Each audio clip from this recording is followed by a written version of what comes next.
Okay, so we have the iPhone 16 Pro versus the iPhone 17 Pro. What's actually changed? Spoiler alert, not much. So if you are considering upgrading from the 16 Pro to the 17 Pro, this video is going to be very helpful for you. We're going to dive in now to show you all of the very few things that have changed and have been upgraded. So let's just dive in. Okay, so the first thing is around the build. Now the design is slightly different. You can see there's a bit of a camera bump at the back, but the build of the actual body, the iPhone 17 Pro has gone back to aluminum unibody, whereas the iPhone 16 Pro had a titanium frame and glass back. And next, if we look at the processing chip, of course, every year they improve this. We have the A19 Pro chip right now for the 17 Pro. But if you're just using your phone generally to check your emails, to post on your social medias, to play games, to take photos, videos, all the general things, you may not even notice any speed improvements. They do mention for high-end AAA gaming on the phone, you may notice 40% improvement in performance with the A19 Pro compared to the A18 Pro. But I guarantee for 99% of users, this processing chip just doesn't make too much of a difference. Likewise with storage, the base model now has 256 gigabytes rather than 128 with the iPhone 16 Pro. But if you go ahead and buy a 256 or 512 generally, then you just pay the cost differences. It's nothing special. The only different thing here is that if you do go for the Pro Max, then you can max it out at 2 terabytes. So if you have enough money and if you're lucky enough to be able to buy that model, then that would be great for you. In terms of the cameras, the main and the ultra wide are exactly the same. They haven't made hardly any changes to those.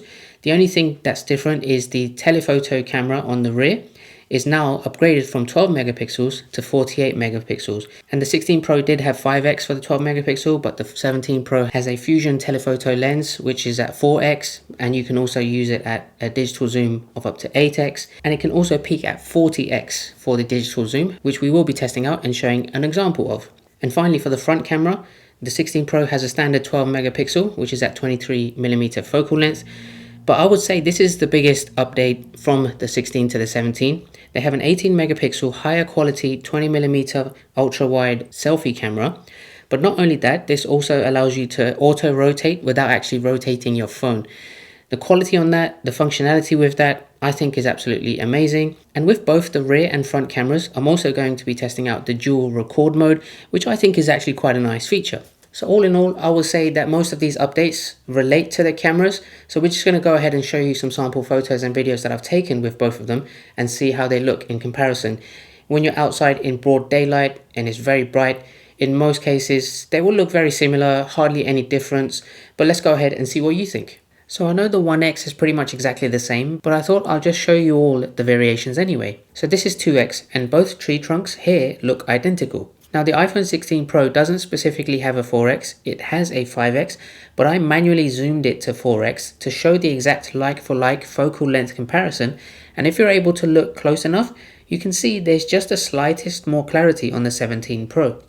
And that goes the same with the 8X as well, with me zooming manually to 8X on the 16 Pro.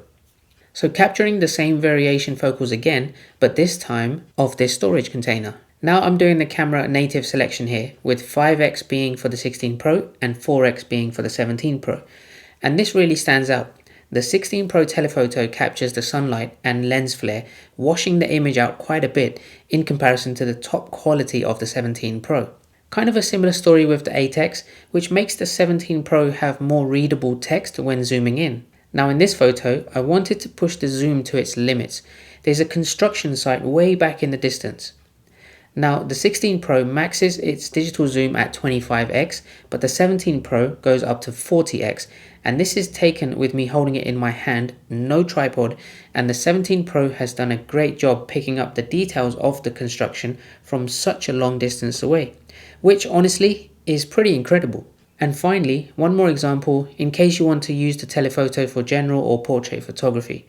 Because it's really sunny and clear outdoors, both have done equally as good of a job as each other, to be honest. Now the front selfie camera, especially for video, is something I would consider using a lot more now, because just look at how much more high definition it looks compared to the 16 Pro.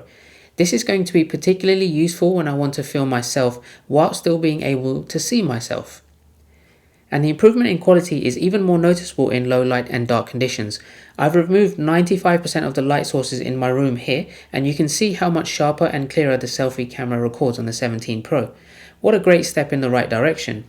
And one other huge improvement to the selfie camera is the center stage and auto rotate between portrait and landscape without rotating your phone at all. You just hit the button at the bottom of the view. And this also works when you hold your phone in landscape view and auto rotate the selfie image. And this mode I can see being used quite a lot. This is dual recording mode, which uses both the rear and front cameras to record at the same time, leaving your selfie view in a small bubble in the corner as if you're doing a live stream. I can definitely see this being used in travel vlogs a lot more in the future.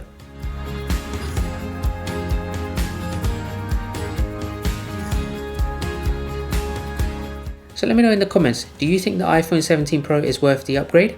Thanks for watching, don't forget to like and subscribe, and I'll see you all next time.